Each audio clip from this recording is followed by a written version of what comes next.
principal por el cual me realicé el tratamiento fue porque presentaba síntomas de bruxismo. El bruxismo es cuando aprietas o rechinas los dientes.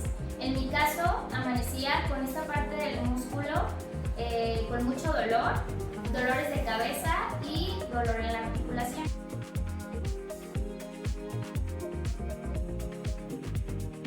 Mi experiencia con el tratamiento fue muy profesional y muy buena. Al principio me sentía muy nerviosa, pero al momento de la aplicación fue un dolor mínimo, ya que utilizan agujas muy pequeñas.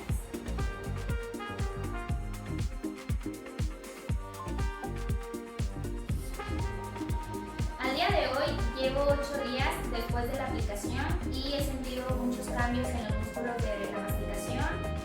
Los he sentido más relajados, ya no he presentado dolores de cabeza y durante mucho tiempo estuve utilizando guardas y con el tratamiento suspendí el uso de estos.